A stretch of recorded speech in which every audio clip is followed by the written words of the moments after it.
Welcome back to the Pig Trail Show. It's now time for our Hog Hoops Report with Kevin McPherson. My goodness, Kevin, what a wild week for basketball as the NCAA tournament continues. A lot of news coming out of Arkansas. Right. I mean, we know Arkansas just wrapped up weekend before last its second consecutive Elite Eight, closed its season with a loss to Duke. But in Eric Musselman's world, the news cycle never really ends. It doesn't slow down. It doesn't pause for breath.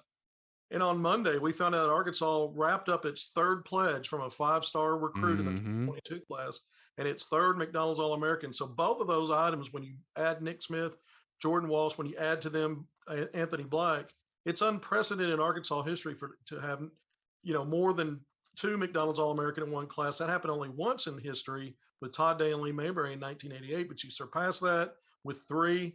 Like I said, 3 5-stars. The last 5-star Arkansas had got was Bobby Portis, and the lone 5-star they had gotten 8 years ago. So when you start really kind of looking at Eric Musselman moving those recruiting charts, Arkansas is still number 2, by the way, nationally in Yeah. recruiting rankings behind Duke, the team that knocked them out in the Elite Eight, but arguably the top class in the country. And certainly Arkansas, when you look at it, it's not just about the 5-stars, but it's also about high school recruits and portal. But Anthony Black, 6'7" combo guard, what an addition from Duncanville, Texas. He visited Arkansas officially in September during football season. Then he was on campus against when Arkansas played Tennessee back in February for an unofficial visit. That's when Musselman brought in the Pro Hogs, really made a big deal out of that Saturday game. And I interviewed Anthony Black, and you could see the excitement in his eyes. And I think the former players, the current staff, everybody there, the excitement was such a high level.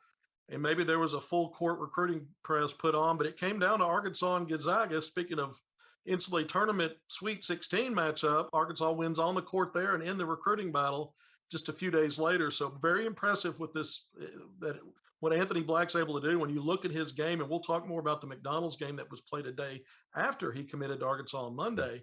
But when you look at his game at 6'7", very versatile, athletic, can play multiple spots in the backcourt, but a guy that can facilitate. So at some point, he may be a primary handler for extended minutes at the college level, maybe as soon as the freshman year. But I think defensively is where his versatility is also going to show up, as he'll be able to defend at least 3 backcourt positions for the Razorbacks and Eric Musselman. I think he was the first person to commit during a McDonald's All-American event since Anthony Davis. And so that was a pretty cool thing. Anthony Black had a bunch of offers, choosing the Hogs, as you mentioned. Another 5-star in Eric Musselman's pocket and in his team.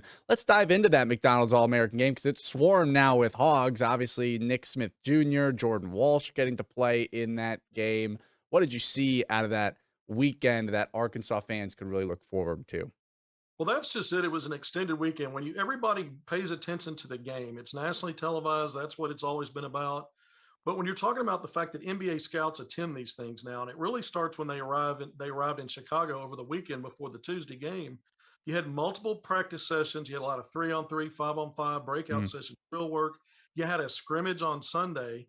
So before you ever get to the game on Tuesday, you've got a lot of evaluation going on, and that's where Nick Smith really shined. He entered the weekend really when ESPN did its mock, it looked at its 2023 mock draft a few weeks ago, maybe a month or so ago, projected Nick as a top 3 pick in the 2023 draft. So another one and done at Arkansas would be the second behind Moses Moody if he does.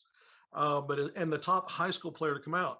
So you go into this opportunity this weekend. It's not just about the game on Tuesday. It's all the work leading up to it while you're prepping for it.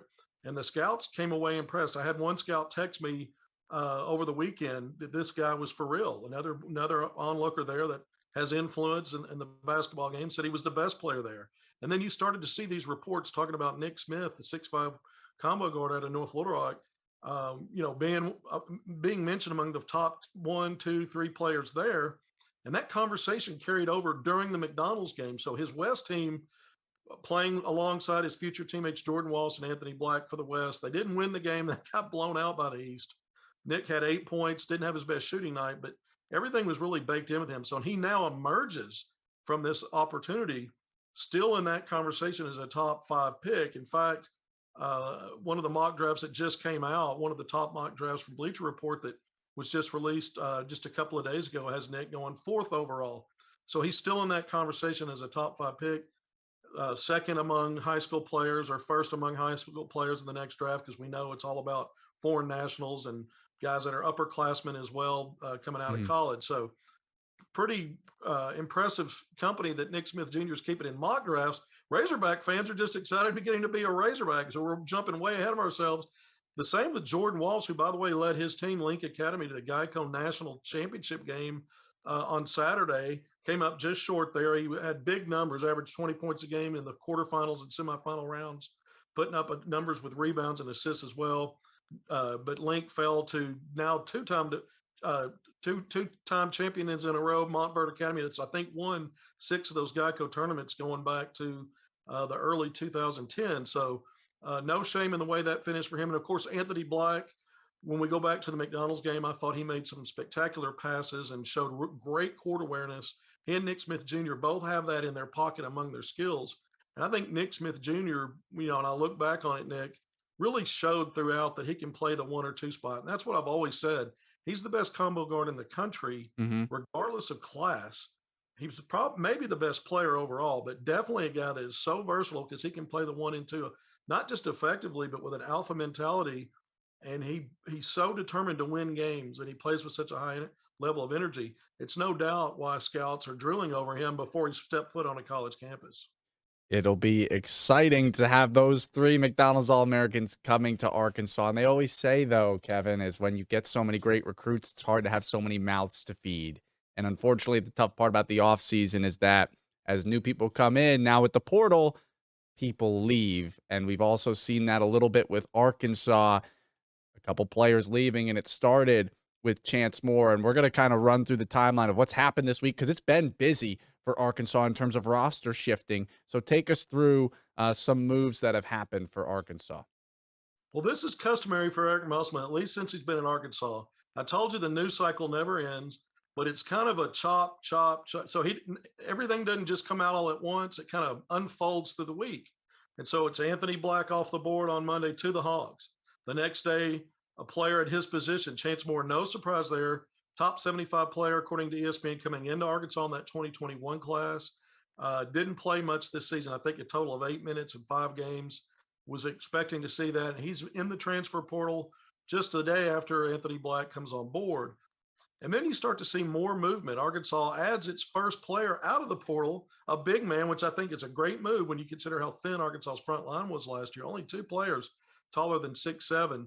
But you get Trayvon Brazil, a very talented freshman at Missouri last year. That was a Missouri team that struggled in the SEC. Didn't have a great season, but this guy was emerging for his versatility as a defender, quick, bouncy guy at 6'9", great, has good arm length, can make plays out of his area. He can leave his area to block shots, get rebounds, and that's part of the quick lift off the floor and also his anticipation to make plays. And I think maybe the underspoken value so far for this guy is his ability. He showed some ability. He took just over a three-pointer a game and made 33%. That's a part of his game that's emerging. And we see with Jalen Williams how Eric Musselman likes to use his big man away from the basket, pick and roll, pick and pop.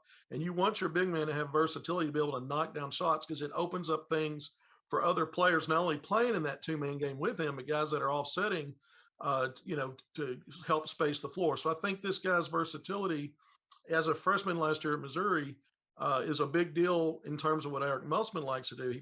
And that's, I'm sure, why Arkansas saw something they liked with this guy. And if you look at the national pundits talking about the portal, there's over 1,000 players in there already. This is one of the top, 5 selections when you start looking at some of the gurus talking about who the top players are coming out. So we talked about Arkansas's number 2 high school recruiting class off to a great start out of the portal with Trayvon Brazil, the 6'9" forward who, again, was a freshman at Missouri. We'll see how he fits in. Sometimes Musselman, when his top 6, it is a tight 6 rotation, doesn't always rush to play younger players or guys with less Mm. experience. So usually out of the portal, you see the guys that are grad transfers or veterans come in and get the big minutes. But this is a guy, we go back to Arkansas's front line being thin last year. We don't know what Jalen Williams is going to do. So maybe this guy projects a little bit differently than other younger players that Musselman's brought in terms of what his role might be in a top 6 or 7 rotation. And then KK Robinson, local guy out of Little Rock, also that point guard position, also entering the transfer portal as well. And it keeps with the pattern: commitment, portal, commitment, Hmm. portal. KK Robinson, a top 40 player in the 2020 class. If you look at that 2020 class and what it did, we're talking so much lately, and we should be rightfully so about this 2022 class loaded with 5 stars and how good it is. The 2020 class was no slouch. That group has done a lot of damage already when you look at Moses Moody, Jalen Williams, Devo Davis, and what made Arkansas an elite eight program 2 years in a row. Moody, the first program one and done. KK Robinson was the one guy out of that 4-player high school class that ESPN did rank number 5 in the country, that really never had the opportunity to showcase what he can do. He was injured after playing his first 11 games as a freshman. His efficiency shooting from three and some of the other stuff he did was really good in his limited action as a freshman, but he never made it all the way back. He did not figure into Arkansas's rotation plans, Eric Musselman's rotation plans from the get-go. He never really had a meaningful role on this team as a sophomore. He played spot duty, mop-up duty, but a young man that, if given the chance, I believe would have flourished, similar to what the 3 guys that I just talked about did out of that 2020 class, all in-state guys. But KK Robinson's now in the portal. We'll see where he lands. And really, when you look at what Arkansas has done in this next recruiting class 2022, we've talked so much about it. What I think they'll do in the portal, in addition to bringing in Brazil, I don't think that Arkansas is going to suffer because KK Robinson moved on. But I do think Arkansas maybe would have been a better version of itself had he been in that top rotation this past season. As good as the season was, I would have liked to have seen that. But hey, KK Robinson now obviously wants to play college basketball, and he feels like his best opportunity to do that is to leave the Razorbacks. So it's a good move for him. And I do think Arkansas, again, when we're going to talk more about the portal, we got to talk about JD Notae being that next domino to fall earlier today. So now when you look at Arkansas's backcourt, Notae announces, Nick, that he's going to enter the NBA draft. He's going to hire an agent. He gave a farewell message about 3 paragraphs long to Razorback fans via Instagram earlier today. So now when you look at the departures, we're talking Chance Moore, we're talking JD Notae, KK Robinson. Those are all wing backcourt players.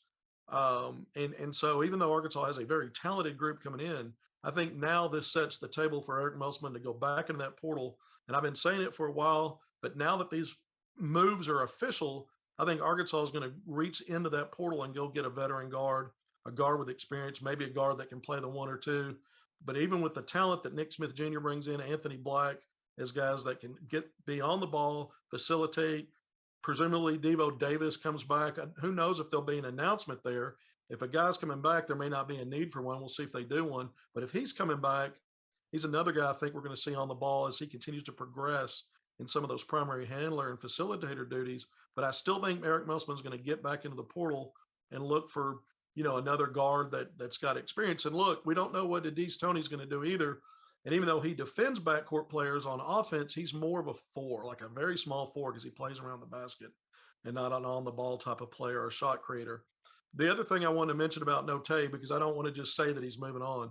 3rd team All-American this year, Nick, all SEC first team. And here's a guy that gave everything he had every night out. And you lived and died by some of the stuff that wasn't necessarily always efficient, but he was a warrior and set the table for everything really Arkansas tried to do. Jalen Williams, the big man, we still need to see. I mentioned him earlier. Is he going to come back? Is he going to test the NBA waters and leave the door cracked? We don't know about that. But until we find out more about that, we don't want to go and singing too much about his praises as though he's moving on. But we have to with JD Notae now. And he's 6th man of the year 2 years ago. He spent 3 years at Arkansas. So including that transfer season out of Jacksonville and Eric Musselman's first recruiting class. So this was a big portal win for Arkansas. And you look at the last 2 years of portal players that have helped, it's mostly grad transfers. JD Notae is the one guy that showed some program development out of the transfer portal. And so Eric Musselman has another talking point in recruiting when he points to JD Notae. There was talk that maybe he'd come back for another final season of eligibility that was granted because of the NCAA's COVID-19 exception. But I think this is the right move for both JD and the program.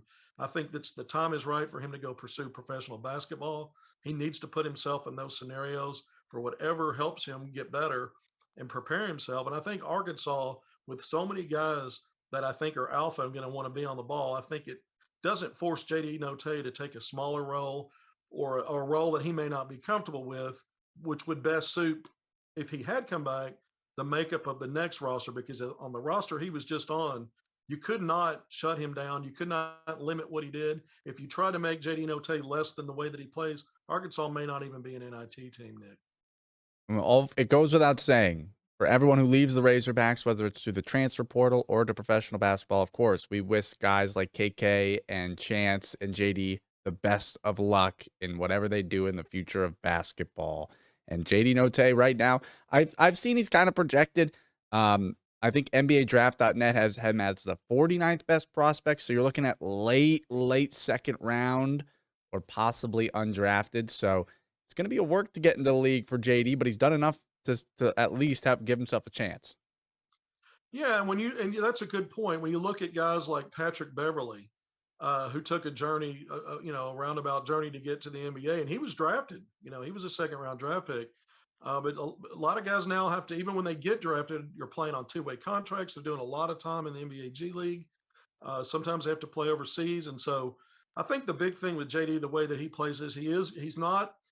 We call him a combo guard. He's not a true. He's not as a primary handler. There are things he still, I think, needs to evolve in his game. He's more of a two guard. He's undersized to play that position at the next level, but he plays with such a passion and desire. And I think that he's a hard worker. And I think that, as he plays against other professionals, if he goes through the draft process and doesn't get drafted, he may earn himself a two-way contract. He'll probably sign on with a team and go through the summer league. But he really needs experience measuring himself against guys at that level, playing with a 24-second shot clock. The floor spaced differently. So even though Eric Musselman has NBA experience as a coach, he still has to coach a college game based on college rules.